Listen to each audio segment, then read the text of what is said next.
Mi nombre es Laura González Fierro, tengo un estudio que se llama Estudio Fierro, vivo en Nueva York, vivo y trabajo en Nueva York, aunque ya hablaremos, digo, hay varias geografías bien importantes en mi vida, ¿no? Sería México, Brasil, Nueva York. Y mis intereses, pues digo, es difícil responder eso, ¿no? Hay muchos intereses. La música me gusta mucho, como puedes ver, aquí oímos bastante. Con Philip compartimos mucho esa parte. Literatura, tocaba la trompeta también más joven, era algo que me gustaba mucho. También estar en la naturaleza es algo que cada vez más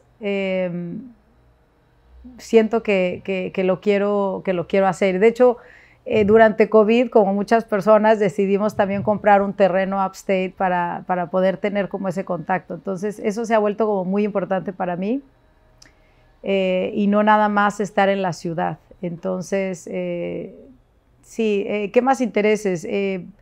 Conectar, creo que todo lo que hago tiene mucho que ver con desde la cuestión personal hasta lo profesional, que al final para mí es como el mismo proyecto. No hay una gran diferencia entre qué hago personal y qué hago personal. Me gusta hacer como ese empalme. Entonces, desde que puede ser un encuentro aquí en casa, una cena, ¿me entiendes? Que invitas colegas y se habla de diferentes cosas, hasta los mismos temas, llevarlos a la docencia. Provocar como conexiones y conversaciones, eso es algo que siempre me ha gustado y sobre todo estando en Nueva York, como que siento que también me ha puesto en una posición de poder también invitar amigos como a hablar o a diferentes proyectos que hago y como tener esa base, ¿no? En Nueva York estábamos hablando de qué lugares tienen más visibilidad y Nueva York siempre se ha visto como un poco esta cara de como la embajada también, ¿no? Donde todo el mundo llega, todo el mundo puede participar, pero siempre he sentido que un poco mi papel es también como traer a colegas muy queridos y invitarlos a hacer cosas de cualquier tipo. Eso me ha gustado mucho. Y gracias a eso también, ya finalmente, después de muchos años, creo que también se está volviendo más simétrico, porque ahora colegas de México me invitan a colaborar en proyectos, que para mí es muy importante porque yo tomé la decisión hace tiempo de venir a estudiar acá y licenciarme y abrir mi práctica aquí, básicamente, ¿no? Es una ciudad muy generosa, es muy dura, o sea, puede ser muy difícil también, pero es muy generosa y siempre hay cosas, siempre hay alguien desde comprando un edificio, renovando una casa, abriendo un restaurante, haciendo programas públicos. O sea, hay demasiadas cosas pasando y eso yo creo que es muy rico profesionalmente hablando porque hay muchas cosas que puedes hacer, sobre todo como arquitecto. Creo que en esta ciudad, más que en otras tal vez, es donde se vuelve muy plural, ¿no? La definición de todo lo que podemos hacer con la arquitectura. Entonces, volviendo al tema de esa simetría, después de, no sé, llegué aquí en 2007 y he ahora tenido esa oportunidad como de colaborar otra vez y hacer cosas en México, lo cual me emociona muchísimo porque eso, cuando tomé la decisión de abrir la práctica aquí, pues fue muy emocionante, fue un desafío importante, ¿no? Desde tener la licencia, poder practicar arquitectura en un lugar que es muy diferente porque son edificios muy viejos, hay pocas oportunidades para hacer arquitectura, ¿no? O sea, new construction, como le llaman.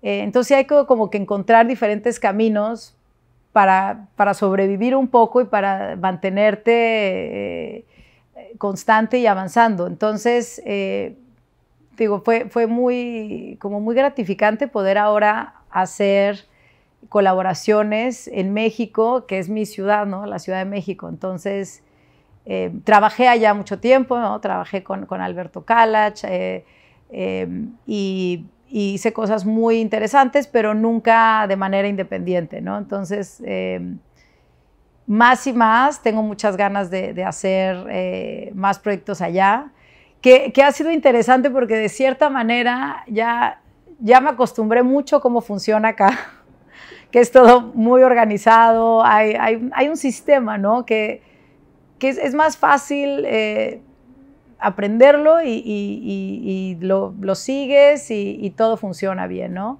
Y tanto México como Brasil, que he vivido en los dos por bastante tiempo, hay otro sistema que es muy inconstante, ¿no? Entonces también a veces da oportunidades, a veces abre cosas fantásticas, desde accesibilidad a mano de obra, materiales que nunca podríamos hacer acá, pero luego también vienen unos temas muy burocráticos o más políticos que a veces no dejan que los proyectos fluyan, ¿no? Entonces, tiene obviamente sus ventajas y sus desventajas, pero ha sido súper interesante como aprender como a trabajar en todas estas diferentes geografías. En cuestión de identidad, bueno, yo nací en El Salvador, mi papá era salvadoreño y nací en El Salvador y tuvimos que escapar la guerra en el 80, entonces fue como, mi mamá es mexicana, y cuando escapamos de la guerra, que yo estaba muy pequeña, a los 2 años, siempre oigo estas historias que yo no sé si es que las bloqueas o que realmente no me acuerdo porque estaba muy pequeña, pero sé que es mi historia, pero llegamos a México y como que empezar de cero, ¿me entiendes? Toda mi familia empezó realmente de nada. Y yo me siento mexicana, o sea, toda mi vida he estado ahí, mi madre es mexicana, me nacionalicé mexicana, pero sí he tenido siempre como esta fascinación desde muy temprano, y por eso creo que salí de México, como de conocer otras culturas, pero conocerlas bien, ¿me entiendes? De no estar de paso, y siempre digo que hay esta frase que me encanta, es "the stranger that never leaves", ya sabes, y como que siempre he sentido un poco de eso. Y con muchos colegas y amigos platicamos que Nueva York se vuelve como un contenedor de todas estas personas que a veces no encuentran un lugar exactamente en su país de origen, pero aquí hay un cierto contexto que te permite sentirte de aquí, se vuelve tu casa. Es algo muy curioso y haces tu propio Nueva York, o sea... entonces, en ese sentido, Nueva York ha sido muy generoso, cobra en muchos sentidos, porque o sea, es una ciudad dura, ¿no? Desde el clima, mucha competencia, en fin, hay como que el ritmo es rapidísimo, o sea, a veces, yo me acuerdo que cuando me vine a estudiar, llegué aquí primero para estudiar en Columbia, y de repente me di cuenta que 2 años después como que no había ni siquiera parado para tener un domingo como tranquilo, ¿no? Entonces eso también afecta, ¿me entiendes? Porque llegas como hay demasiadas cosas que ver, hay demasiadas cosas que hacer. Pero bueno, volviendo al tema de orígenes, en México, estuve en México hasta los 26 años y luego me fui a vivir a París a estudiar con un arquitecto que se llama Marc Rollinet, que hacía arquitectura religiosa en madera, que me pareció súper interesante, entonces decidí irme allá y trabajar. Y no me pude quedar por cuestiones de visa, porque no pude renovar la visa de trabajo, y ya había llegado en un punto de como querer hacer la maestría. Siempre lo tenía como un plan a distancia, pero todo se dio como para que ese momento aplicara. Apliqué a la EE y a Columbia, solamente esas dos. Y me aceptaron a las dos, pero fui ese fin de semana a Londres como para ver y digo, como de caricatura, me fue pésimo en Londres. O sea, ya sabes, lluvia, todo el cliché, lluvia todo el fin de semana. Me acuerdo que estaba era la época que todavía llevábamos los currículums directos a las oficinas, ¿no? Que ahora parece como arcaico. Y me acuerdo que lo estaba llevando a la oficina de David Adjaye porque me habían dado como una audiencia para irlo a llevar. Y literal, o sea, se me mojó todo, o sea, bueno, todo mal. Pero ahí decidí, dije, bueno, creo que tomé eso como una premonición y dije, me voy a Nueva York. Entonces, fue increíble porque venía por 1 año, básicamente, y bueno, pues llego aquí desde el 2007, ¿no? Y luego todo se va hilando, porque estando aquí surge una oportunidad de trabajo con mi pareja que surge en Sao Paulo, y ya llevamos como unos 8 años viviendo en Nueva York, y nos pareció como algo muy bueno en ese momento, como a mí de manera personal, ¿no? Era como el modernismo brasilero, vamos, va a ser espectacular, y de cierta manera pensé que estaba regresando a algo que yo conocía, pero llegando me di cuenta que no, ¿no? Que era completamente diferente, y nada, y estudiando más el país también, históricamente somos muy diferentes, ¿no? Hay esta parte que, bueno, hay un libro muy bueno que se llama Raíces de Brasil, que me encanta porque habla de las raíces no nada más culturales, sino también físicas, ¿no? De lo que fue llegar a Brasil y dominar esa selva, esa mata atlántica y poder construir, ¿no? Pero otra cosa que me pareció muy curiosa es que Brasil, o sea, cuando los portugueses llegan a Brasil, lo mantienen en secreto por 150 años. Una cosa muy diferente a lo que pasó en el resto de las Américas, ¿no? Entonces, empecé a leer historias que, por ejemplo, mandaban artistas a hacer como grabados y les pedían que dibujaran estas quimeras, ¿no? O sea, como mitad hombre, mitad bestia, para reportar de regreso en Europa y mostrar que no vayan a Brasil, es un lugar sumamente peligroso, extraño, pero era con el afán como de cuidar esa mina de oro, literal, que habían descubierto, ¿no? Entonces, como que hasta esa parte es muy diferente a la nuestra, ¿no? Que tiene bueno, obviamente desde el Tratado de Tordesillas, que un lado es España, otro Portugal, ya dice mucho. Pero bueno, todo ese tema me empezó a fascinar y estuve 5 años en Brasil. En realidad estaba yo yendo y viniendo, o sea, mi práctica siempre la he tenido aquí en Nueva York y mis proyectos seguían acá. Entonces yo viajaba, pasaba la mitad del tiempo allá y la mitad acá. Y de hecho yo empecé a trabajar remotamente esos 5 años, ¿no? Entonces cuando llega COVID era como, bueno, pues sigamos haciendo lo mismo.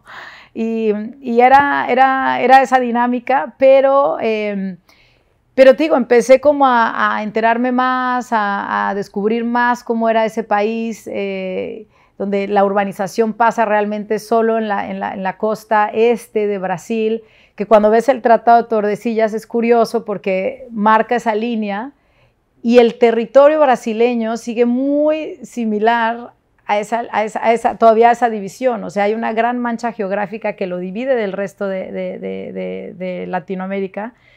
Hablan otro idioma, o sea, hay muchas cuestiones que a mí me parecieron como muy únicas y particulares de Brasil. Entonces, Brasil causó una gran impresión, conocí gente interesantísima, colegas fantásticos que hasta la fecha son grandes amigos, pero sí descubrí también que era como, ¿no? Es como muy aislado, ¿no? Por eso a veces me gusta, o sea, usar este término de es como una isla, ¿no? En Latinoamérica. Entonces, o sea, esa mancha geográfica, ¿me entiendes? Entre el resto o sea, es física, ¿no? Y es enorme. Entonces, hasta en cuestión de distancia no hay una conexión directa, ¿no? Pero bueno, en Brasil tuve la oportunidad de curar con 3 otros colegas curadores el pabellón de Brasil para la Bienal de Venecia, que eso fue algo increíble, que podemos hablar al rato de eso. Pero bueno, entonces digo, en Brasil fue un poco más como más académico, más de investigación, y yo seguía con mi proceso paralelo en Nueva York de los proyectos con clientes, y decidimos regresar a Nueva York precisamente porque pues sentimos que hay muchas más oportunidades, ¿no? Y tanto para mi pareja como para mí estar aquí. Y Brasil sí siempre sentí que era como algo muy aislado, ¿no? O sea, si decidía quedarme allá era para quedarme, no sé, unos 15 años, 20 años. Y no sé si estaba dispuesta a hacer eso, ¿no? Entonces, regresamos acá y está muy bien, pero sigo con esas conexiones muy fuertes con México, con Brasil en particular. Entonces, siempre he tenido ese triángulo entre Ciudad de México, Sao Paulo y Nueva York, ¿no? Que hasta la fecha se siguen desdoblando nuevas participaciones, colaboraciones en diferentes formatos y escalas, o sea, desde cuestiones, por ejemplo, a lo mejor de proyectos de curaduría, de entrevistas, hasta proyectos más a largo plazo o estar en consejos de ciertas, por ejemplo, de Urban, que es un gran amigo mío, Philip Young, que tiene un instituto de urbanismo súper interesante. Entonces seguimos, por ejemplo, en muchas conversaciones activas. Y siempre he estado así, como en 3 lugares al mismo tiempo, aunque estoy basada aquí en Nueva York, ¿no? Pero Nueva York da mucha oportunidad para hacer eso. O sea, creo que es como el lugar perfecto para hacer eso, no nada más aquí, sino conectar. Y lo que decíamos, tiene mucha visibilidad, entonces es como, es un lugar de conexión natural, ¿me entiendes? O sea, desde la creación de Nueva York hasta cómo funciona la ciudad, o sea, una gran parte vienen de fuera. Y yo siempre digo que es como muy, cuando conozco a alguien que es de Nueva York, o sea, es emocionante, ¿no? Porque es raro, es como eres de aquí, naciste, creciste aquí, entonces todos venimos de algún lado en general, ¿no? O sea, yo creo que el 70% a lo mejor de mi contexto es extranjero, o viene, ya sabes, que llevan mucho tiempo acá algunos, pero que vienen de otros lados. O gente que está constantemente como en tránsito, siempre tienen esa conexión, pero vienen temporalmente, ¿no? Entonces, te digo, genera conexiones súper interesantes. Siempre hay algo. Para mí siempre fue muy claro y nunca me lo cuestioné mucho. En la preparatoria tenemos una clase, por ejemplo, tenías varias opciones, podías tomar electivas de arte, cerámica, y había una en particular que se llamaba diseño arquitectónico, y desde ahí me pareció súper curioso e interesante, y dije, bueno, pues vamos a ver de qué se trata, ¿no? Y era ahora cuando me acuerdo, era como hasta muy inocente, ¿no? Porque era hacer el diseño de tu casa perfecta, ¿no? Era como que se me hace uno de los proyectos más difíciles que puedes atacar, ¿no? Yo como que decía, bueno, pues vamos a ver de qué se trata. Y fue literal hacer planos técnicos, digo, no de mucho detalle, pero empezar a entender cómo representar, ¿no? Cómo se ve en planta, cómo se ve en corte, perspectivas. Entonces fue como, me gustó muchísimo poder como entender el espacio y no nada más percibirlo, sino también poder comunicarlo a otras personas. Entonces, desde ahí fue como muy claro para mí que quería estudiar arquitectura. No sabía absolutamente nada, no tenía ningún arquitecto en mi familia ni en mi contexto. Y mis padres fueron siempre siempre apoyaron todas las iniciativas, por suerte, y les pareció como algo muy bueno. Y justo entonces apliqué, para responder a tu pregunta, apliqué a la UNAM y a la Ibero, ¿no? A las dos, porque pues obviamente la UNAM es fantástica y ¿no? Siempre era como un sueño estudiar ahí. Pero me acuerdo perfecto que éramos como 2.500 aplicantes y habían 250 plazas, una cosa así. Entonces yo me acuerdo estar viendo la lista y de hecho tuve una calificación bastante buena, me acuerdo de 8.9, pero era la 8.9 que acabé en lugar 300 o una cosa así, entonces ya no había espacio.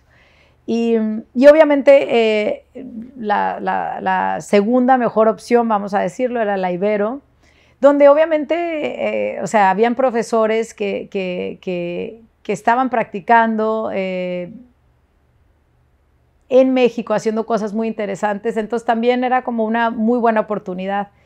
Y era el campus de Santa Fe, pero a mí me tocó, no sé si has oído estas historias, hubo el edificio nuevo, digamos que ahora es la Facultad de Arquitectura, tardó como unos 5 o 6 años en construirse, entonces toda mi carrera fue increíble porque la estudiamos en el estacionamiento, o sea, pasaron todos los talleres al estacionamiento y era como algo temporal, pero literal, esos 5 años de la carrera fueron ahí, ¿no? Entonces, a mí me encantó porque era como un espacio muy experimental, ¿no? Estos estacionamientos convertidos en talleres que tenían obviamente partes negativas porque de repente estabas dibujando y literal cae una gotera, ¿no? Entonces era como y era la época todavía a mí me tocó de estar haciendo dibujos en tinta, ¿no? Y borrar con navaja y que ahora parece como lo más arcaico. Ahora cuando hablo con mis alumnos de eso me dicen, ¿cómo? Yo sí, borrábamos con una navajita y bueno, pues ahí estábamos haciendo planos. Entonces fue increíble. Me gustó, tuve muy buenos profesores, sobre todo uno de historia que también ayudó muchísimo como a enamorarme más de lo que es la arquitectura, que era Rafael Fierro, que era un profesor de historia de la arquitectura, que tuvo una idea fantástica que era salir a la ciudad a ver lo que estábamos estudiando. Entonces, era como la clase era los sábados, ¿no? Y eso automáticamente redució el número de aplicaciones, pero lo que causó es que se armó un grupo increíble de personas que realmente estaban ahí porque les interesaba ir a conocer el espacio, hablar, o sea, disfrutar, no nada más para cubrir un crédito, sino realmente ese era el programa del fin de semana, ¿me entiendes? Entonces, fue increíble y tomé 2 semestres esa clase porque era Historia de la Arquitectura 1 y 2, ¿no? Y fue increíble, o sea, ahí fue cuando también como mi percepción y mi manera de ubicarme en la Ciudad de México se desarrolló y siempre siento que he tenido un muy buen entendimiento de dónde están las cosas, sobre todo porque mis padres vivían en Texcoco, que no sé si sabes, es donde está el nuevo aeropuerto, donde se iba a hacer el nuevo aeropuerto, ese es el lago de Texcoco. Entonces yo desde muy pequeña siempre cruzaba todo ese bordo oriente que no todo el mundo lo conoce. Y me acuerdo cuando empecé a trabajar con Kalach, era como él tenía su proyecto de la ciudad lacustre ahí, ¿no? Entonces era como, a mí me parecía muy emocionante que él conociera realmente esa zona que no muchas personas la conocían, ¿no? Entonces, ahí fue donde te digo, en cuestión de esa historia, esa clase de historia de la arquitectura, fue muy importante. Entonces, entender, te digo, todas esas capas históricas de cómo se va formando una ciudad, ¿no? Y entender también cómo va creciendo la ciudad, ¿no? O sea, me acuerdo que siempre veíamos como estos círculos concéntricos en el DF, que muchas veces eran guiados por las clases más altas, ¿no? O sea, desde el centro, después se volvió la Colonia Juárez, después la Roma, la Condesa, Polanco, o sea, iba creciendo realmente y cómo, o sea, cómo ahora la Ciudad de México, que es monumental, pero que sí responde como a una... Ahí es donde empiezas a hilar las cuestiones económicas, políticas, con la arquitectura. Entonces, todas estas como capas fueron como muy claras en esa clase y fue algo que hasta la fecha sigo aplicando mucho en mi práctica y en la parte, digo, académica y también de práctica profesional, de cómo empiezas a entender que la arquitectura es algo muy importante y es algo de generar como relaciones humanas, ¿no? Y generar espacios donde esas relaciones y esas conexiones pasan. No es el objeto entre 4 paredes, ¿no? Va mucho más allá que el objeto, lo físico. Entonces, digo, fueron clases súper interesantes y la Ibero fue algo muy importante. Conocí ahora grandes colegas que forman parte de Archivo de Ideas y de muchos otros proyectos. Fue gente queridísima con la que estudié y nada, creo que sí, son esas dos las universidades que, digo, también habla mucho, ¿no? Del centralismo de México, ¿no? Que es un poco cómo se generó ¿no? el concepto de esta república, pero es completamente centralista, ¿no? Donde todo casi pasa en la Ciudad de México y ahora, bueno, están los otros polos, ¿no? Guadalajara y Monterrey, con el TEC de Monterrey, por ejemplo, que también está tomando mucha fuerza, pero sí, o sea, hoy por hoy, también está La Salle, por ejemplo, pero La Salle tal vez sigue muy como que siento que las más fuertes son la UNAM y la Ibero, ¿no? Me gusta mucho la pregunta porque no es algo que es tan inmediato, ¿no?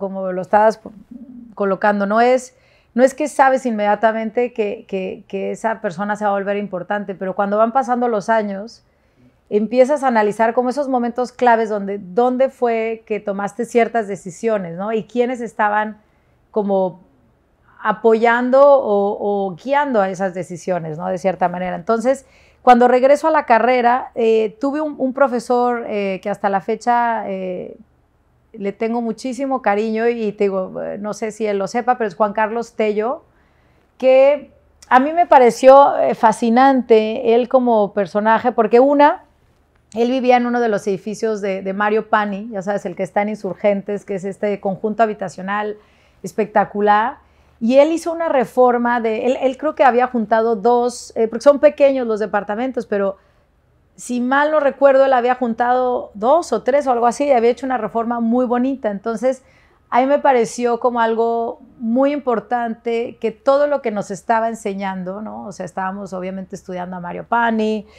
Barragán, Mies, o sea, los grandes de la arquitectura, pero que él realmente, o sea, vivía en un espacio que respondía a todo lo que él nos estaba enseñando. Entonces, para mí fue como súper importante el entender que todas estas conversaciones tenían una materialidad o una tectónica específica, ¿no? Entonces, él fue como muy importante y fue en segundo semestre de arquitectura. Y de hecho, yo creo que el proyecto que hice con él en el estudio fue de las cosas que más satisfechas me han dejado en toda mi carrera, ¿no? Aunque haya sido un ejercicio académico, fue algo súper interesante donde empezamos a desafiar muchos conceptos desde, ¿no?, cuestiones de reglamento, o qué se puede hacer, qué no, que era como lo aceptado, lo requerido. Entonces fue como muy interesante poder como desafiar muchos conceptos.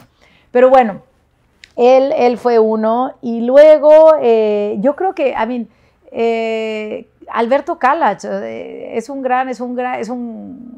mi opinión, el mejor arquitecto vivo en México, y le tengo mucho respeto, pero también mucho cariño, porque es alguien que claramente tiene su mundo, tiene su universo, ¿no? Es el universo Alberto. Entonces fue como interesante también ver que, o sea, no, la arquitectura nada más es el proyecto, sino es cómo vives.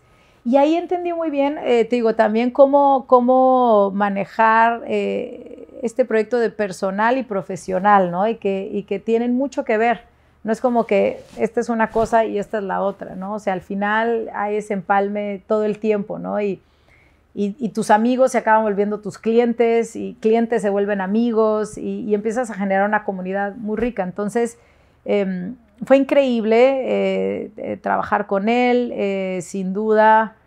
También como su visión de lo que debería ser la Ciudad de México también fue como súper emocionante, ¿no? Como tener estas grandes ideas como el de la ciudad lacustre, que en esa época, ¿qué fue? 2005, eran como súper innovadoras, ¿no? Es como retomar el lago de Texcoco y hacer el aeropuerto, o sea, que en mi opinión ese es el proyecto que se debería hacer en el aeropuerto, ¿no? Que es fantástico, de también retomar toda esta flora, esta fauna, y volver un poco a la ciudad de los lagos, ¿no? que éramos en un principio. Entonces, todas estas ideas fueron muy interesantes, también sobre materialidad, ¿no? El uso como simple o hasta básico de los materiales, pero cómo puede llegar a ser súper complejo, algo muy sencillo. Entonces, fue muy interesante.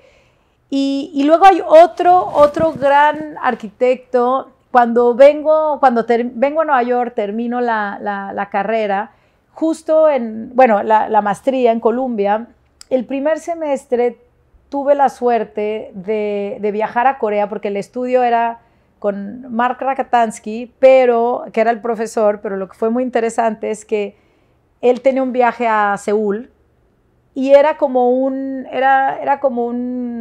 co-teaching con Byung Cho, que es este arquitecto coreano que que me encanta, y no solo como persona, sino como arquitecto, pero se volvió muy importante en mi vida y de hecho ese fue como el primer contacto. Y cuando acabo la maestría, empecé a trabajar en un estudio coreano aquí en Nueva York, muy comercial, pero lo que me gustaba mucho es que yo viajaba mucho a Seúl y hacíamos concursos básicamente, y era como, tenían un equipo de diseño aquí en Nueva York, en la torre del New York Times, o sea, teníamos piso 40, era una cuesta rarísima, porque éramos 8 diseñadores, todos de Columbia, de diferentes generaciones, pero era el equipo de diseño. Y en Seúl tenían 800 personas, o sea, era un emporio, y lo que era muy divertido era que realmente nos íbamos ya que hacíamos como un diseño, nos íbamos a hacer toda la producción del concurso a Seúl. Pero en todos esos viajes yo siempre intentaba conectar otra vez con Beyond, ¿no? Y cenábamos, hacíamos hiking, su esposa es queridísima, entonces como que siempre hubo esa muy buena conexión. Y me acuerdo que él fue realmente el que como que me impulsó, porque en esa época, que era 2008, creo, 2008, yo estaba haciendo un proyecto de un restaurante para unos amigos de la escuela de México, que era aquí, ¿no? Y lo hacía en las noches, o sea, tenía mi trabajo, pero lo hacía en las noches. Y me acuerdo que él me decía, pero Laura, es que ya que estás haciendo, tienes que estar tú independiente. Y le decía, sí, pero es que tengo este proyecto, pero cuando se acabe, pues ya no tengo nada más, ¿no? O sea, como de qué voy a vivir. Y me acuerdo que me dijo, no, yo cuando empecé mi práctica tenía mi primera comisión, o sea, mi primer encargo fue una silla. Entonces, tú tienes un proyecto, una reforma grande, no te la vas a pasar mal. Y fue como muy importante, porque gracias a él creo que realmente como que me dio el valor de empezar, o sea, a pensar, ¿no? A coquetear con la idea de tener mi propia práctica aquí, que era como algo muy fuera de lo común o muy difícil, sobre todo porque en ese entonces no tenía la licencia. Entonces era como algo medio que imposible, ¿no? Pero gracias a él lo hice. Y sí, hasta la fecha estoy súper agradecida, porque seguimos, o sea, en contacto, y es alguien que admiro muchísimo. O sea, su trabajo es lindísimo, y tal vez es como el Kalash coreano, lo podría poner así. Y sus proyectos también son increíbles. Tiene proyectos que empezó a hacer subterráneos, ¿me entiendes? Como experimentales, o sea, de casas de él que experimentaba diferentes cuestiones. También cuando se empezaron a hacer los muros de tierra compactada, él empezó a hacer proyectos de ese tipo también hace mucho tiempo. En fin, mezclaba también materialidad, era como algo muy importante en su práctica, y es algo que hasta la fecha para mí es como también muy importante. Entonces, sí, tal vez esos son como los tres arquitectos más importantes, yo diría, que han ayudado a tomar ciertas direcciones. La decisión de venir acá venía con muchas implicaciones. Una de esas es, sí, no poder construir o estar haciendo arquitectura como pasa la producción, ¿no? En las latitudes más del sur. Es impresionante esa producción, como dices tú, de todo, ¿no? Más fértil en ese sentido. Pero aquí la estrategia, digo, aquí yo tuve una estrategia, sí, muy pensada, donde era, bueno, cómo realmente empiezas a hacer una práctica, a conocer cómo funciona, ¿no? Desde reglamentos, ¿me entiendes? Los diferentes oficios, empezar a crear también como un equipo, ¿no? De trabajo. Entonces, mi estrategia, que creo que al final, ahora como que lo puedo ver con mejor claridad, sí fue como empezar a hacer muchas reformas. O sea, lo que hay que hacer aquí mucho es retrofit, reformas, pero que al final cada vez más se acerca a algo que ahora es muy importante, como de usar esos portafolios de edificios, bueno, el portafolio de edificios existente, ¿no? Que tiene mucho que ver con una cuestión sustentable, de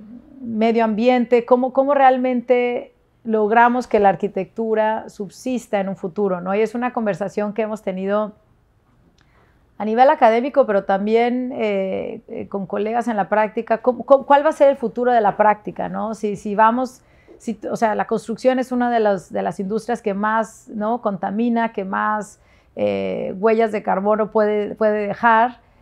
¿Cómo haces que realmente como disciplina sigamos existiendo, ¿no? Entonces, algo que se ha vuelto clave es entender que hay grandes edificios existentes que puedes darles una nueva vida, ¿no? Y que puedes usar, te digo, esos edificios o portafolios existentes y hacer proyectos retrofit, ¿me entiendes? Que, por ejemplo, ahorita el proyecto que estoy haciendo en colaboración con Francisco Pardo fue curioso porque es un proyecto, son 25 proyectos que se llaman Pilares, que son en conjunto con el gobierno de la Ciudad de México, y contrataron a 25 despachos de México. Y Francisco Pardo nos invitó a colaborar, lo cual me dio muchísima emoción porque también es un proyecto retrofit. La mayoría son construidos, o sea, yo creo que tal vez 22 o 23 de ellos son construidos, y hay 2 que 3 que son retrofits, o sea, sé que uno es de Lance Atelier, el otro nuestro, y ahorita no me estoy acordando el tercero, pero era una guardería, por ejemplo, una guardería del IMSS, que ahora se le está dando una vida completamente diferente, y son escuelas, el proyecto Pilares son escuelas de oficios. Entonces generamos como un campus, y eso me parece increíble, cómo puedes cambiar la vida, o sea, con el esqueleto, las buenas arquitecturas que pueden quedarse ahí, cómo darle una vida a ese edificio. Y ese es otro tema que, por ejemplo, también se enlaza con los programas públicos o proyectos curatoriales que hago. En uno que hicimos para la American Society, invitamos a Milton Braga de MBB, que es en Sao Paulo, que ellos hicieron con Paulo Méndez da Rocha el Sesqui 24 de mayo, ¿no? Y justo el post o el capítulo que hicimos con él era como esa obra viva, ¿no? Y hablar como de esta historia que está por escribirse de la arquitectura en Latinoamérica, ¿no? Que por eso es una obra viva, o sea, está como un ser humano, está en desarrollo, está pasando por diferentes etapas, y creo que sí tenemos que como que entender que hay grandes proyectos que se pueden usar de estructuras existentes. Entonces, siento que cada vez más también eso se está valorando más en América Latina, que creo que en las Europas es algo súper importante, y a veces hasta limita las opciones de lo que puedes hacer porque es todo protegido. Pero creo que México sí ha tenido un boom de construcción, pero más y más empiezas a ver proyectos súper interesantes, muy bien hechos de reformas de edificios, ¿no? que le dan una nueva vida. Entonces, de cierta manera, como de esos 10 años, ¿me entiendes?, de estar haciendo esto aquí en estructuras muy antiguas, o sea, estamos hablando de edificios de 100 años, ¿no? O sea, por ejemplo, esta casa donde estamos, o sea, tiene 100 años, ¿no? Entonces, son reformas muy complejas, que a veces yo siento que es hasta mucho más complejo que hacer algo de la nada, ¿no? Porque, o sea, tú decides, ¿no?, de todo, por dónde pasa todo. En cambio acá, bueno, hay muchos códigos que tienes que respetar, pero también muchos desafíos, ¿no? Y esas capas históricas de todo, ¿no?, que se ha ido acumulando. Entonces, Nueva York es muy particular en ese sentido, pero también tiene como esta parte muy histórica, como industrial, de todo lo que Nueva York se volvió como un centro industrial, ¿no? O sea, el desarrollo de la ciudad empezó a ser siempre con industrias en Brooklyn o en la parte de Queens. Y justamente ahora ha cambiado, o sea, sigue siendo una parte industrial, y hay muchísimas iniciativas del gobierno también para tomar estos edificios viejos y darles una nueva vida, ¿no? Entonces, al final te digo, empezó como una estrategia a lo mejor un poco de sobrevivencia, en mi opinión, como empezar a trabajar con el interior, con estructuras existentes, pero que ahora se ha vuelto como algo hasta súper importante que me gustaría hacer en escalas mayores y que ya estoy haciendo, tanto en la práctica como en la parte de docencia, ¿no? Aquí el proceso es más largo, creo que, digo, por eso para mí empecé diciendo, fue una decisión muy importante tomar dónde, ¿no? La geografía es muy importante porque no nada más viene con un territorio, viene con un montón de cosas. Entonces, Nueva York en particular y tal vez podamos decir América del Norte, los procesos son más largos, entonces hay menos prácticas, hay muchas prácticas, pero también hay muchas prácticas que hacen trabajo, ¿me entiendes?, muy comercial, y creo que son pocas las prácticas que realmente como que se interesan por otras cuestiones que no necesariamente sea una producción arquitectónica. Entonces, en ese sentido, me voy atrás, cuando yo hice la maestría, que era 2007-2008, Columbia cambió mucho. Columbia, o sea, gran parte de la fascinación de ir a estudiar a Columbia era porque o sea, mis profesores fueron Stephen Hall, Bernard Tschumi.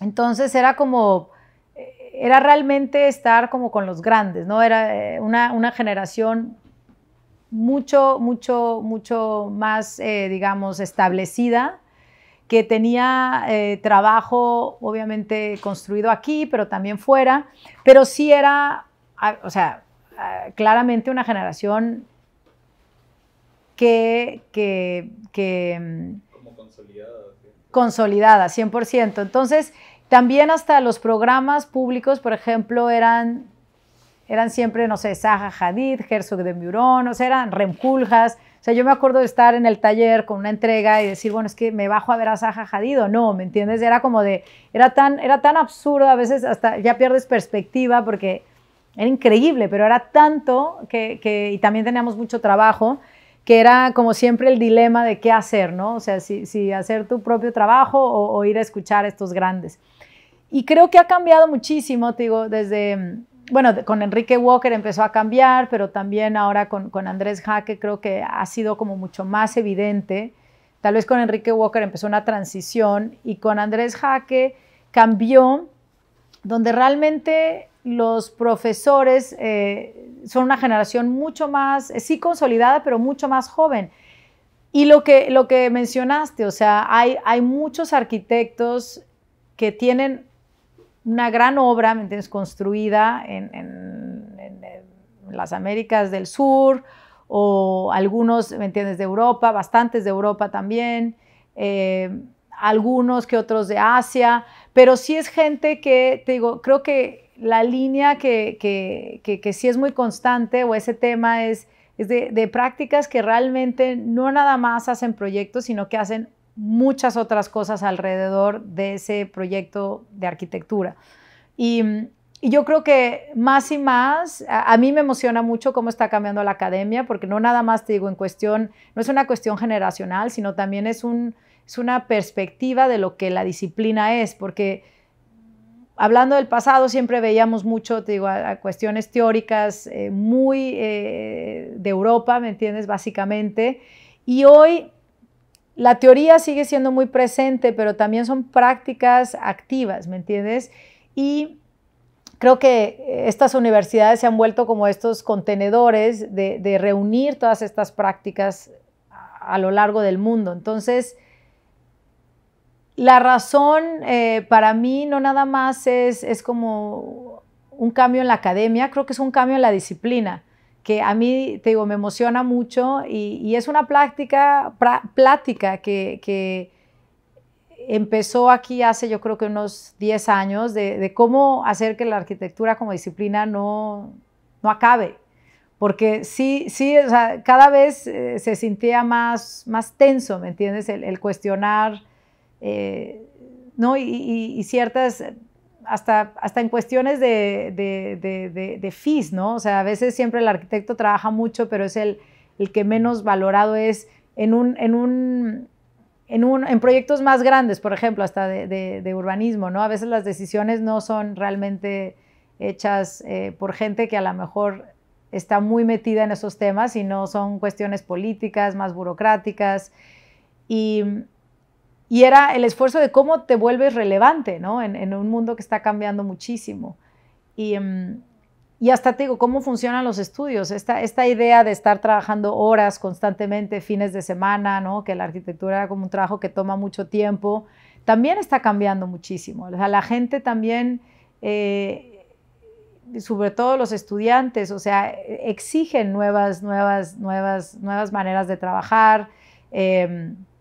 Creo que está bien, ¿me entiendes? Creo que, te digo, es como considerar todas esas fuerzas que están pasando alrededor de la disciplina y entenderlo. Entonces, a mí por eso creo que Columbia es un gran ejemplo de realmente mantenerse como muy al margen de cómo la disciplina está cambiando. Boston tiene grandes escuelas, pero creo que Nueva York tiene la ventaja de estar en un lugar donde todo mundo pasa, o sea, de una u otra manera, de viaje de negocios, de familia, personales, de turismo. Es un centro muy dinámico. Entonces, creo que también la educación va más allá de lo que la academia te da. Creo que también el venir a la ciudad de Nueva York aporta muchísimo y es lo que yo siempre hablo con estudiantes o amigos que quieren hacer una maestría. Yo creo que o sea, venir a estudiar a Columbia, Nueva York, es una experiencia completamente diferente que irte a estudiar a GSD, a Boston, ¿no? Entonces, y que tiene que ver con la ciudad, simplemente, ¿no? Pero sí, es un tema, lamentablemente no va a cambiar, y yo lo hablé justamente cuando estaba en la maestría, veía muchos compañeros que también de sistema americano, ¿no? Donde es el Ivy League Dream, donde crees que porque vas a ir a una de estas escuelas te va a solucionar la vida, y tienes muchísima gente que a los 28 años, ¿no? Tiene deudas de $250,000, ¿no? Porque no nada más es el graduate school, sino el undergraduate. Y hubo un artículo muy bueno, de hecho, sobre hace como, no sé, unos 8 años, que salió de como la fantasía de ir a un Ivy League School, que realmente depende para qué disciplina. A lo mejor sí es cierto para derecho, para MBAs, pero no es el caso de arquitectura. Y entonces eso debería de ser, por ejemplo, más informado y comunicado, que es algo que siempre, yo creo que hasta las escuelas empezaron como esta narrativa, ¿no? de éxito, pero que siento que aquí, sobre todo en Estados Unidos, están muy obsesionados con las certificaciones, como las medallitas que puedes ir juntando, ¿no? Que no necesariamente significan mucho, pero lo que sí te da es, yo creo, esa conexión con personas sumamente interesantes que pueden, digo, desde compañeros de escuela, o sea, que han surgido grandes colaboraciones que se vuelven prácticas profesionales, hasta conexiones con profesores, proyectos de diferente tipo. Entonces, sí hay como una capa invisible, pero que sí es un valor agregado al costo elevadísimo de la maestría, ¿no? Y, por ejemplo, también hay diferentes esquemas que han hecho, que por ejemplo está el EMARC, que es para los americanos que vienen de college y todo eso, y luego está el AAD, que fue el programa que yo hice, que es sumamente enfocado en los internacionales, que necesita 5 años de carrera, y por eso nada más es un año intensivo, ¿no? Pero no sé si estoy de acuerdo en que sea el único lugar para obtener como un conocimiento o una validación. Y a veces vuelvo también, a mí me gusta mucho el concepto de apprenticeship, ya sabes, como de realmente trabajar con alguna persona que te parezca sumamente interesante y aprender mucho de ellos, ¿me entiendes? Y gente que hace un poco el programa académico como parte de su vida, ¿no? O sea, el siempre invitar a amigos, estar en conexión. Digo, para mí es algo muy importante, o sea, cualquier provocación, como el de las proyecciones que va a pasar la próxima semana, es cómo juntamos amigos, cómo mostramos más trabajo, cómo cómo creas nuevas alianzas también. Creo que más y más lo que sí está pasando más como una tendencia positiva es que se empiezan volviendo al tema de diversidad, se empiezan a hacer colaboraciones súper interesantes en diferentes generaciones, que eso no pasaba antes. Entonces eso es algo que también me emociona mucho porque puedes acabar haciendo un proyecto con alguien que tiene 60 años o con alguien que tiene 20 años y antes era mucho más jerárquico. Entonces siento que también se está volviendo más horizontal. Y la academia es un lugar muy vibrante también para conocer estos personajes. Entonces, apoyo 100% el esquema como punto de encuentro, pero creo que debería haber mucho más ayuda económica, o sea, porque no es posible que simplemente haya, ¿me entiendes?, 100 estudiantes que tengan derecho y si tuviste suerte, tomaste una beca y te mandan a estudiar, pero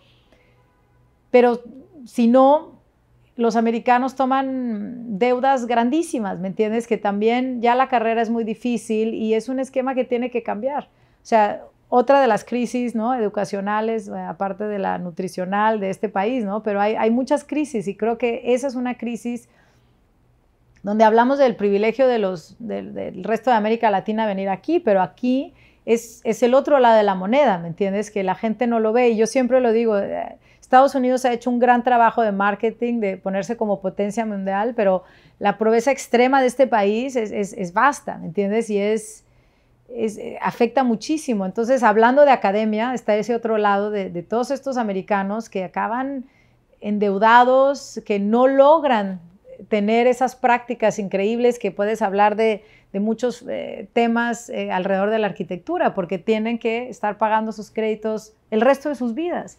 Entonces, es injusto en ese sentido. Las perspectivas son 100% diferentes. O sea, aquí sí te puedo decir que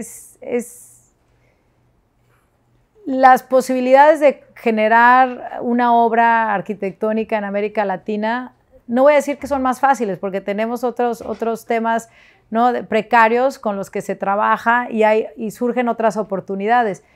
Pero acá está muy segregado, está muy jerárquico todavía y hay mucha gente que nunca llega a tener esa oportunidad, ¿me entiendes? Y entra en un camino de arquitectura comercial porque es la única que le permite realmente cubrir sus gastos, vivir en una ciudad como Nueva York, pagar esos créditos, ¿me entiendes?, que terminan pagando por 20 años, pero bueno. Entonces, son dos maneras de verlo, ¿me entiendes? Yo creo que si me preguntas en términos de quién acaba haciendo más arquitectura en temas de América, en la maestría, ¿no?, en el porcentaje de América o de latinoamericanos, sin duda son los latinoamericanos, ¿me entiendes? Tanto en su propio país o inclusive haciendo cosas aquí, ¿me entiendes? Pero porque sí creo que todos estos últimos 50 años han producido grandes prácticas, ¿me entiendes?, que no hubieran pasado de ninguna otra manera si no fueran en países como México, como Colombia, como Brasil. Y aquí hay una cuestión muy comercial y también de liability, ¿no? Ese tema legal es muy fuerte y es muy presente. Entonces, hay como este temor en la práctica, ¿no?, de también no tomar riesgos, de no tomar nada, porque hay una implicación muy fuerte, ¿no? Lo que empezamos hablando de los sistemas, de cómo aquí hay un sistema muy claro, muy estable, que si lo sigues todo funciona bien, ¿no? Sabes que no va a haber problemas, digámoslo de esa manera, versus, ¿no?, las Américas, que es una falta de sistema, pero que abre grandes oportunidades. Acá ese temor de liability, de las cuestiones legales, es como, digo, y es cuando empiezo a pensar en crisis como hasta del sistema de salud. Son sistemas tan grandes, tan opresivos, que no permiten innovación. Entonces, digo, son pocas las prácticas que realmente hacen cosas diferentes o están innovando o están pensando, porque es más difícil, ¿me entiendes? Si hay como esa carga de lo legal y que al final es una traba importante. Entonces, digo, hay que como que entender en qué contexto estamos operando. Entonces, el contexto es sumamente importante y hay un sistema en Estados Unidos que sí dificulta un poco el llegar a construir, ¿me entiendes? O sea, es desde una cuestión económica, desde una cuestión de códigos, desde disponibilidad de espacio, ¿no? O sea, si ves Nueva York, es muy reducido, es una ciudad que ya está hecha, ¿no? Es una ciudad que no necesita, o sea, sí de reformar la infraestructura y renovar todos estos edificios, pero no hay como esa fertilidad que puede ser, no sé, Sao Paulo o la Ciudad de México, que hay un montón de oportunidades, o inclusive el resto del territorio, ¿no? Que son territorios abiertos donde hay mucho que hacer, ¿no? Por ejemplo, en el caso de Brasil, siempre lo he hablado con colegas, que es como en cuestión de infraestructura, o sea, empezamos diciendo que la mayoría de la urbanización está en la costa este, ¿no? de Brasil. Hay todo un territorio físico, literal, que necesita infraestructura. Entonces hay un montón de cosas que hacer. Entonces, en ese sentido, ya te limita acá un poco. También el clima. Esa es otra cosa súper importante que no hemos hablado.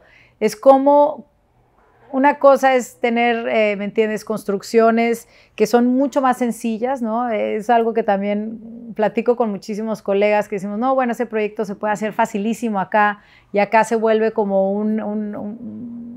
una conquista, ¿no? Porque lo que acaba siendo un edificio de ladrillo en México, acá se vuelve un cavity wall, ¿me entiendes? Donde necesitas bloque de concreto, insulación y, o sea, son 3 capas, ¿no? Entonces son 3 veces el precio, 3 veces la dificultad, coordinar el clima, ¿no? O sea, aquí no puedes construir cuando tú quieras, ¿no? O sea, tienes que, ahorita justo este es en un proyecto que tenemos upstate, esa es una dificultad.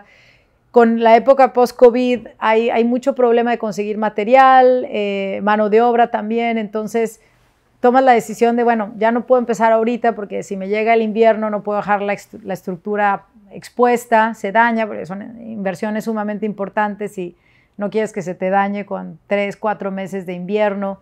Entonces hay un montón de dificultades que te digo, no nada más, va desde lo físico hasta lo económico, lo político, las estructuras académicas que tenemos. Entonces lo vuelve más complejo, creo, en ese sentido. El clima para mí es tal vez uno de los desafíos más fuertes de aquí, porque no nada más son las grandes nevadas.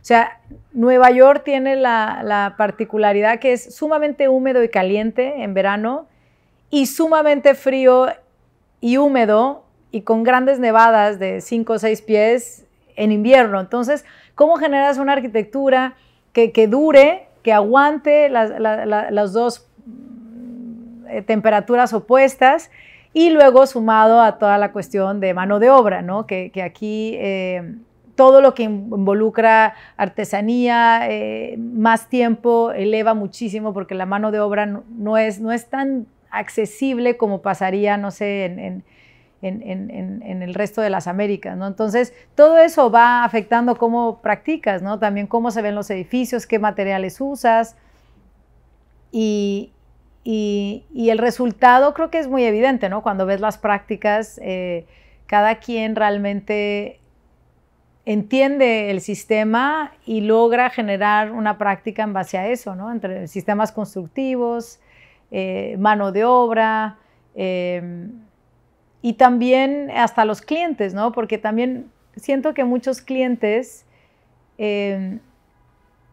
y siento que eso es algo en Estados Unidos, donde hay una cierta estética que se repite y se repite y se repite y se repite, al grado que la gente cree que eso es lo que tiene un valor. Se vuelve tan constante, tan disponible, 1000 prácticas haciendo eso, pero no hay un porcentaje más reducido de clientes que quieren experimentar y que quieren tomar los proyectos con más aventuras. Entonces, te digo, hay muchas dificultades, pero también hay grandes ventajas, ¿no?, de estar aquí. Entonces, yo creo que el equilibrio de llevar las dos partes, digo, tanto la física y la real y las dificultades con la exposición y la plataforma de visibilidad que tiene Nueva York, es ahí donde se vuelve interesante. Creo que es esa mezcla que tiene que seguir, porque es difícil hacer uno o el otro. Depende de lo que tengamos, varía mucho, te digo, cuando estamos, por ejemplo, en un proyecto, en el despacho, sí, la mayoría del tiempo se dedica a eso, ¿me entiendes? Sobre todo cuando estamos haciendo la parte de los construction documents, ¿no?, que son todos como los paquetes como hasta legales aquí. Entonces sí ese se vuelve el día a día, ¿no? Y también estar hablando con muchos. Como somos un equipo pequeñito, somos 3 ahorita, entonces yo me involucro mucho, ¿no? Entonces mi día a día puede ser desde estar viendo detalles estructurales o juntas con el ingeniero hasta estar escogiendo acabados o estar discutiendo, ¿me entiendes?, con diferentes contratistas, ¿me entiendes?, para armar un buen equipo. Entonces me involucro mucho con toda la parte de los proyectos y sobre todo lo que más disfruto es como la parte con los clientes. Eso es algo que también siempre ha sido muy importante para mí. No nada más es el proyecto, para mí es muy importante como la experiencia de hacer algo con un cliente. Y podría decir que ahora es increíble porque sí tomamos como los proyectos que más nos dan satisfacción o con gente que realmente nos interesa trabajar. Y eso es algo que obviamente no pasaba al principio, ¿no? Era como tener trabajo ya era increíble. Entonces, eso ha sido como algo muy rico. Y también ver cómo los clientes vuelven, ¿no? O sea, siendo una práctica muy chiquita, se vuelve algo como muy íntimo. Y ya hemos hecho, no sé, a veces de 2 a 3 proyectos con el mismo cliente, ¿no?, que regresa a lo largo de los años. Y esos mismos clientes, te digo, se vuelven amigos, ¿no? Y entonces a veces surgen otras colaboraciones, ¿no? Como de a lo mejor hacer unos muebles con un cliente que se hizo un proyecto, pero luego, por ejemplo, con un cliente increíble que ha sido también muy importante en mi práctica, Georg, que hicimos unas oficinas para ellos que se llaman 53, que es un chico fascinante, un entrepreneur en toda la extensión de la palabra, pero es alguien que había, o sea, su abuelo era un arquitecto, entonces entiende muy bien de diseño, de manufacturas, de cómo lograr una idea y traducirla en algo físico. Entonces, por ejemplo, con él también siempre estamos discutiendo de cómo hacer una línea de productos para vender, ¿no? Él ahora ya vendió su marca y ahora está trabajando en el New York Times, en el periódico. Entonces, en toda la parte de cómo va a ser el periodismo de aquí a los próximos 20 años, ¿no? Cómo está cambiando, que me parece increíble. Pero, digo, él entiende muy bien también cómo vas cambiando de diferentes disciplinas, pero es el mismo proyecto. Eso es a lo que voy, que siempre... Cuando me preguntas cómo es el día, parece que estamos haciendo cosas muy diferentes. O sea, una es el proyecto, otra puede ser estar escribiendo un artículo o estar haciendo unas entrevistas, conexiones, ¿me entiendes?, en diferentes plataformas, pero al final, o dar clases, pero al final siempre son los mismos intereses, que yo lo resumiría a hacer estos enlaces, a conectar con diferentes geografías y a hilar, ¿me entiendes?, los proyectos físicos con los más intangibles, ¿me entiendes? Pero al final los temas son muy recurrentes, o sea, no hablamos de cosas completamente diferentes y es increíble cuando empiezas a ver que sí es un solo proyecto. Entonces, varía mucho. Damos prioridad, por ejemplo, a veces, como todo, siempre hay deadlines y a veces, por ejemplo, si tengo que acabar un texto, a veces me lleva 5 días estar corrigiendo el texto, ¿me entiendes?, para hacerlo bien y darle una pensada. y bueno, ya se envía. Y a veces la próxima semana estoy muy metida en el proyecto, entonces cambia mucho, y otras semanas estoy viéndome con mucha gente, ¿me entiendes? Fuera, o estar en la obra, o ir a ver cómo van algunas producciones en ciertos talleres, entonces varía mucho. Que eso también creo que a lo mejor es lo que más me gusta, que no siempre es lo mismo. De hecho, creo que no me gustaría estar haciendo siempre lo mismo o estar siempre en la computadora. Me gusta que sea tan mezclado, y a lo mejor de cierta manera así ha sido muy intencional, siempre estar trabajando con diferentes escalas, diferentes formatos, y que siempre sea algo variado. Y en cuestión de proyectos, te digo, pueden ser, también los programas son súper diferentes, ¿no? O sea, a veces hacemos, digo, y he tenido como olas, ¿no? También lo que hablabas un poco de tus olas geográficas, ¿no? También, o cómo empiezas a ver qué es o sea, si es edad, si es geografía, en fin. También me ha pasado que hay proyectos, por ejemplo, sí he tenido olas como más de casas, tenemos más, o sea, más residencial, después se vuelve más de trabajo, oficinas, ¿me entiendes? Que muchas veces me gusta también empezar a mezclar los programas, por ejemplo, oficinas que se sientan muy residenciales, ¿no? Y que no sea el clásico esquema de una oficina, que también empiezas ya como a mezclar muchos diferentes formatos.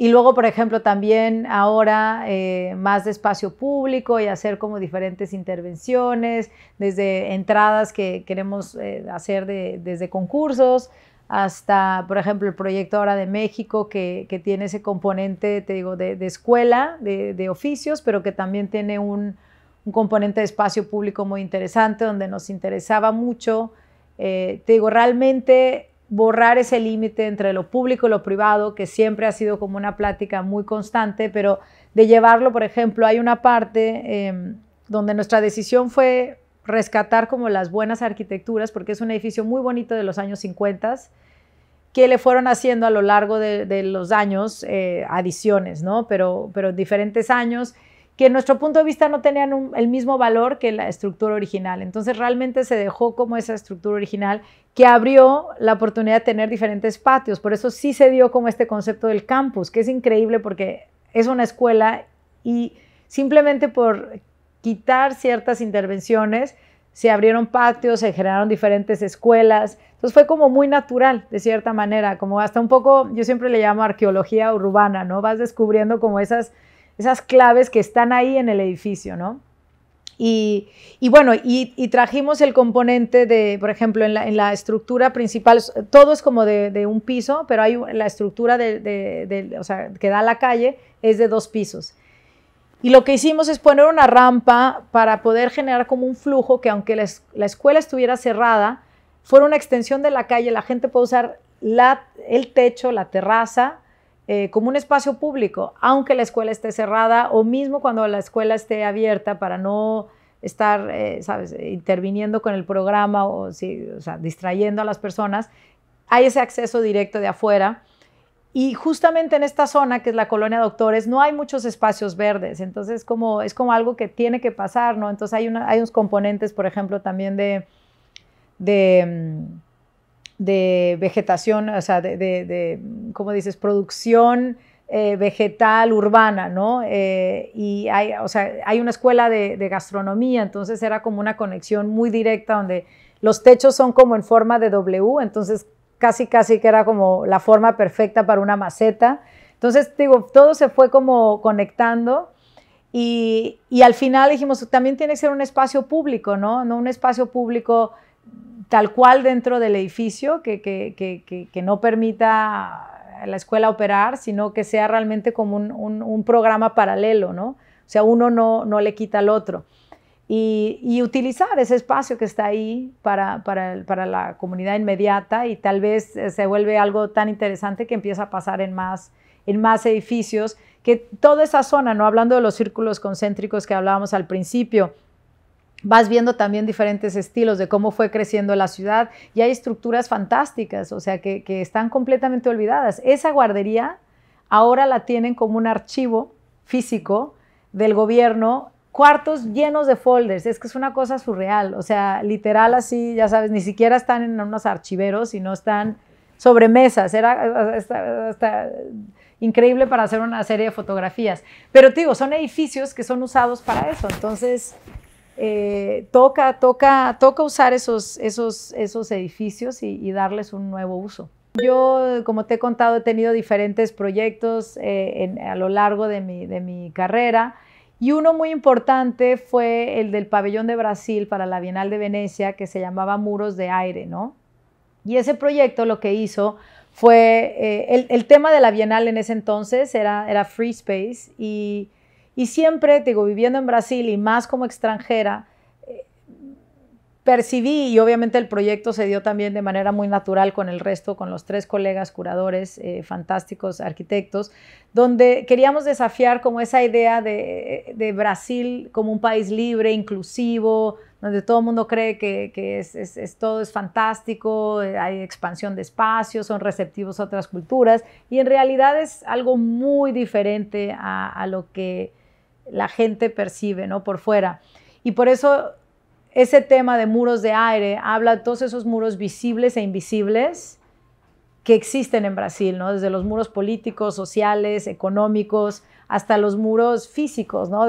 Que pasa mucho también en la Ciudad de México, de tener una favela al lado de un barrio de clase media alta, y cómo son esas sinergias o esas tensiones entre los dos, ¿no? Y ese proyecto fue muy interesante porque decidimos hablar de muchos temas que no necesariamente eran todos alrededor de arquitectura y el ambiente construido, pero justamente lo desarrollamos con todas las disciplinas que no son de arquitectura o urbanismo. Entonces decidimos utilizar un lenguaje cartográfico de mapas, entonces hicimos 10 mapas que se volvieron como 10 medidas de qué tan libre Brasil era. Entonces tenemos un mapa histórico, tenemos un mapa de medio ambiente, tenemos un mapa sobre los programas habitacionales, tenemos un mapa de migración, o sea, temas que eran como muy también intangibles, y nuestra respuesta fue: vamos a hacer mapas, ¿no? que son como instrumentos visuales que te permiten hablar de mucha información al mismo tiempo, pero con un mensaje muy claro, ¿no? Entonces, el proyecto se llamaba Muros de Aire, y fue un proyecto que se desarrolló con o sea, el primer muro que queríamos romper era ese muro de la arquitectura, ¿no? De cómo rompes y abres, invitas otras disciplinas a la conversación. Y el hecho de habitar la ciudad, ¿no? Es una cuestión que nos pertenece a todos, ¿no? Así sea un filósofo, un escritor, un barrendero, es que todos tenemos esa decisión, o deberíamos de tener esa decisión de poder decidir y crear el ambiente urbano que queremos, ¿no? Y ese proyecto, digo, se volvió como muy mezclando muchas disciplinas, hablando de muchos temas, pero que siempre iban enfocados a ciudades y a las diferentes escalas. También era como la escala desde el muro de la ciudad hasta la escala, ¿me entiendes?, de problemas ecológicos que podríamos analizar, que tiene una interdependencia a nivel mundial. Ese era el otro tema, que no nada más era hablar de Brasil, sino que esa exposición, por ejemplo, se fue después a Roma, después a Beirut, ahora está en Lima, de hecho, en la embajada, que todavía no la abren por COVID, pero está en Lima.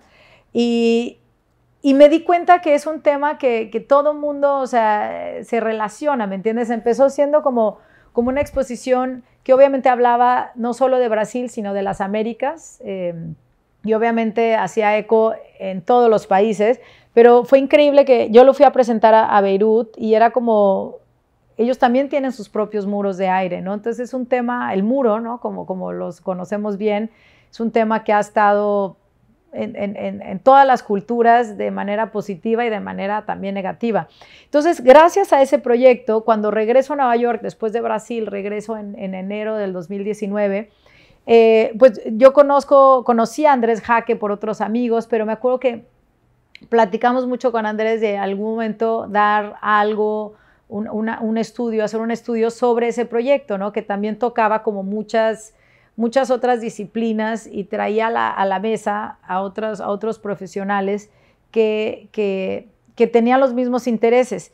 Y lo fuimos platicando, llegó la pandemia, fue pasando, pero justo Andrés ahora tiene bueno, ahora se llaman los Entangle Studios, que precisamente es ese entanglement, ¿no? Que hace como traer todas estas como diferentes disciplinas, cómo hay este empalme de ideas, de estrategias, y hacer un estudio sobre eso, ¿no? Entonces, Andrés fue el que me invitó a participar y obviamente súper agradecida porque le tengo un gran respeto y cariño. Y me dijo, bueno, más bien es como hacer una extensión de tu trabajo de investigación, de tu trabajo, de tu práctica.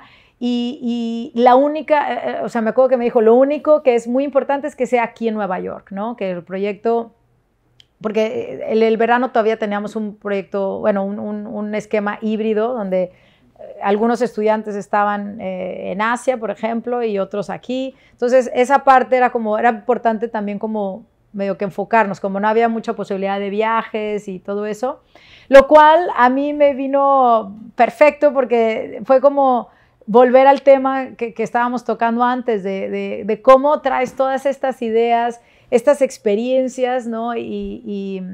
y hasta memorias de otras geografías, de otras experiencias profesionales a este lugar que es Nueva York, que es también muy único y que tiene una manera muy particular de operar, pero que también creo que podemos aportar mucho de esas otras experiencias, ¿me entiendes?, de Brasil, de México.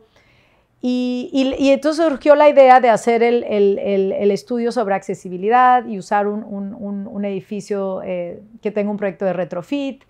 Y son, te digo, al final vuelvo a lo mismo, es el mismo proyecto, ¿no? Son como los mismos temas de investigación que al final no lo puedes hacer en un proyecto de la Bienal, ¿no? O sea, ni en un libro, ni en un proyecto curatorial. Al final creo que son investigaciones que duran años y también mediante que los vas haciendo, vas también tú entendiendo un poco mejor qué es lo que estás haciendo, qué es lo que quieres lograr y se vuelve un trabajo mucho más serio de investigación, pero como en campo. Entonces es muy interesante empezar estos empalmes. Por ejemplo, estoy dando un estudio que se llama Accesibilidad en Columbia, en GSAPP, y justamente era como tomar el concepto de accesibilidad. Cuando tú hablas de accesibilidad, aquí muchas veces la gente cree que es como American with Disabilities Act, o sea, es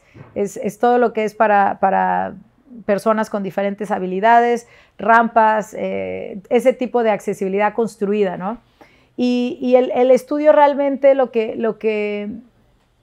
lo que hablaba es cómo esa accesibilidad se lleva a otros temas, ¿no? Desde accesibilidad a democracia, accesibilidad a vacunación, a accesibilidad al lenguaje, a diferentes temas. Entonces tomamos un edificio muy particular que se llama el Brooklyn Army Terminal, que está en la parte de Sunset Park abajo, que era una base militar, o sea, por mucho tiempo, que tiene estos balcones, no sé si lo ubicas, pero es un edificio increíble que tiene unos balcones, que de hecho la razón de por qué esos balcones son así y están como en diagonal es porque en medio del edificio están las vías del tren, donde llegaba el cargo, digamos, de Europa, de diferentes lugares, y había una grúa que literal tomaba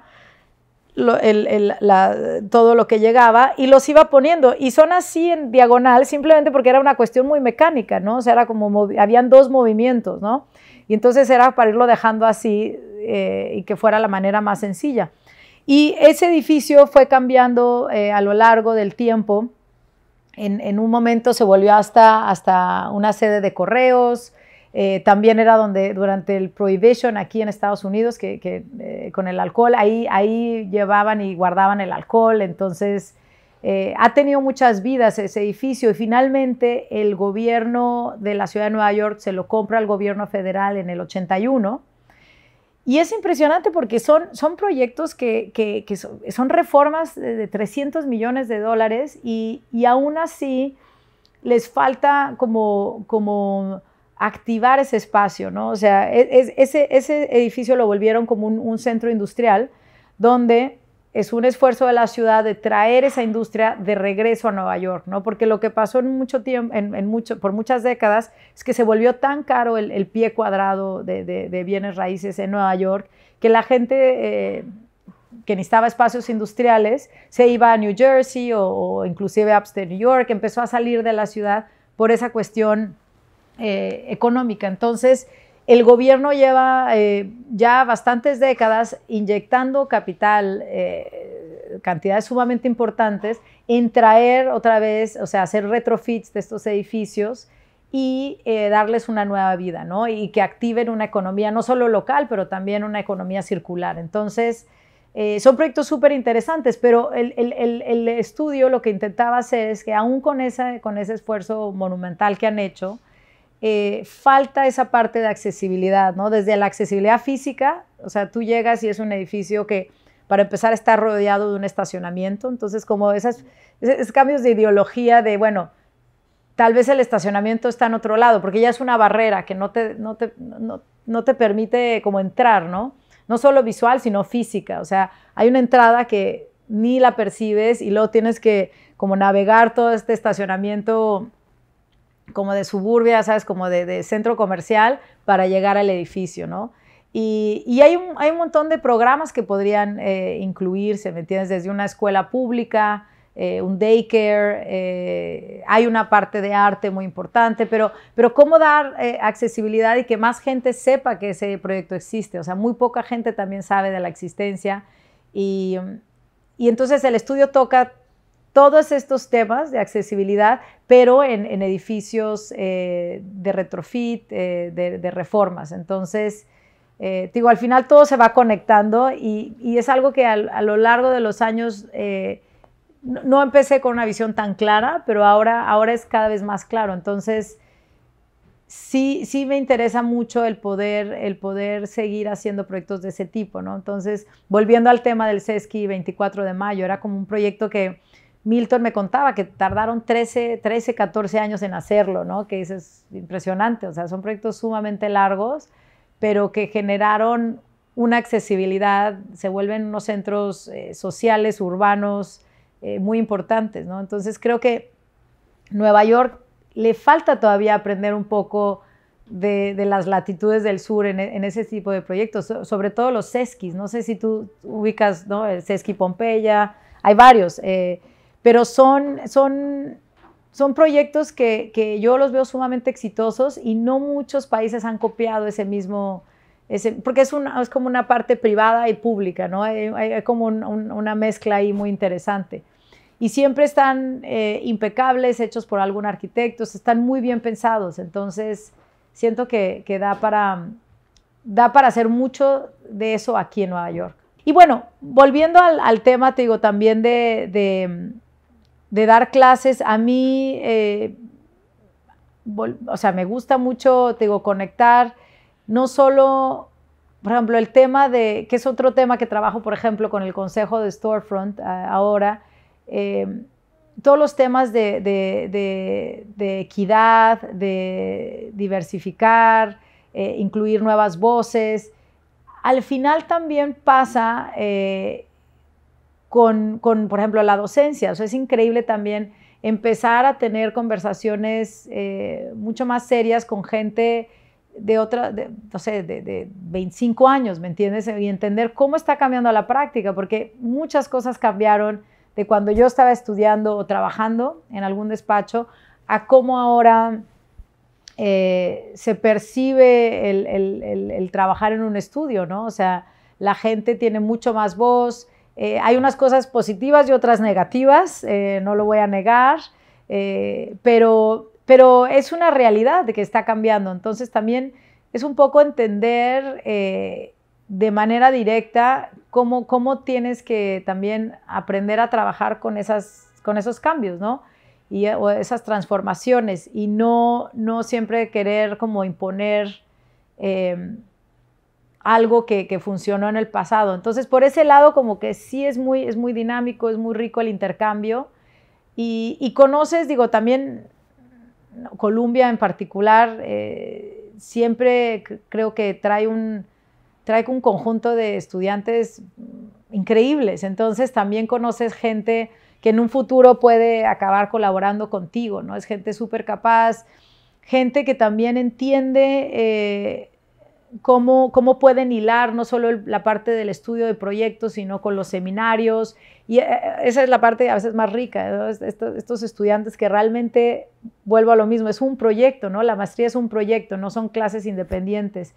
Y empiezan a encontrar esas conexiones y cómo pueden complementarlo. Entonces, por ese sentido, a mí me encanta y poder también como tener la excusa de ir a meterte en la ciudad y hacer conexiones, por ejemplo, para este proyecto del Brooklyn Army Terminal, digamos, la comisión que lo lleva es el EDC, el Economical Development Corporation, que es como algo muy, ¿me entiendes? Es un gran organismo, pero este tipo de estudios da la excusa para entrar en contacto con ellos, por ejemplo. Entonces también abrir un diálogo donde hicimos un seminario, invitamos a gente del EDC a dar pláticas a los estudiantes, donde para mí el mayor interés de hacer esto es realmente romper con esta desconexión entre el discurso académico y la práctica, que a mí también siempre me ha causado mucho conflicto. Hay discusiones espectaculares, ¿me entiendes?, en cuestión de academia o plataformas como la Bienal o trienales, pero que creo que no permean al ambiente construido de manera tan directa. Obviamente hay grandes arquitectos y grandes ejemplos, pero creo que debería pasar más, ¿no? Entonces, ¿cómo logras que haya un puente entre esos dos? Entonces, mucho del esfuerzo que se hizo es como mostrarles el trabajo que se está haciendo, el trabajo no solo de diseño, pero también de investigación que hay detrás, cómo necesitamos tener esos diálogos con ellos, saber también qué están haciendo, saber cuáles son sus agendas y no nada más llegar como de una manera como un poco informada, decir tenemos un diseño increíble, pero que no responde a lo que realmente la ciudad necesita. Entonces, eso fue sumamente rico, generar ese puente. Y te digo, los mecanismos de validación que también, o sea, Columbia abre muchas puertas, ¿no? O sea, proyectos como de este tipo, como la Bienal de Venecia o la Universidad de Columbia, hace que mucha gente realmente te abra la puerta y quiera hablar, ¿no? Entonces, creo que son plataformas muy importantes, con muchísima fuerza y poder, que si empezamos realmente a hacer más esas conexiones entre los dos polos, creo que realmente la ciudad se va a beneficiar y hay mucho que hacer. Entonces, desde también empoderar a los estudiantes, ¿no? Decirles, o sea, tú también tienes esa condición, ese poder, esa energía de poder tener una conversación directa con las personas que toman estas decisiones, que a veces no hay esa conexión, ¿no? A veces nunca se juntan, ¿no? Nunca, o sea, hay una necesidad y hay alguien que la ofrece, pero no saben que existen, ¿no? Entonces, tan sencillo como hacer conexiones de ese tipo. Pues ligado a lo que estamos hablando de clima y de materiales y como de experimentación, yo creo que lo que más me ha costado es como siempre, como que vas evolucionando en la práctica, vas creciendo y siempre te gustaría llegar a un momento donde estés como cómodo, ¿no? Como de, ya sé lo que estoy haciendo. Y creo que esa es la parte que aprendí o sigo en esa parte de la educación, de decir, bueno, es que si quieres realmente conocer cómo va a ser un desarrollo de un proyecto, también se vuelve como hasta aburrido, ¿me entiendes? Poco desafiador. Entonces, la parte que siempre cuesta es que siempre sientes que estás haciendo algo por primera vez, ¿no? Entonces, ¿no? Siempre acaba siendo como un poco como la primera vez de cualquier proyecto. Entonces, no es... La experiencia ayuda, pero no quiere decir que va a resolver todos los problemas, ¿no? Porque al final sí es verdad, cada proyecto es muy diferente, aunque sea el mismo cliente, aunque sea otro edificio o un terreno cerca de algo que ya hiciste, siempre hay esta como experimentación que nos gusta hacer, entonces hay que meterse a investigar sobre materiales, sobre ese momento que está disponible. También te digo, la mano de obra, ¿cuáles son las manos de obras disponibles? Nueva York es muy rico en ese sentido porque hay muchas opciones, pero cuando ya empiezas a salir a Upstate New York o Connecticut, pues son 5, ¿no? Los buenos, ¿no? Y siempre están ocupados, entonces aprender a esperar, cómo negociar eso con el cliente. Te digo, es como siempre sentir que estamos constantemente empezando algo nuevo, ¿me entiendes? Que creo que ya estoy haciendo un poco más de paz con eso. O sea, también está bien y creo que se logran cosas que personalmente a mí me dan mucho más gusto cuando hay como este sentimiento de ser primerizo a cuando ya lo tienes como súper estudiado, ¿no? Y entonces nada más hay una repetición de lo que ya hiciste.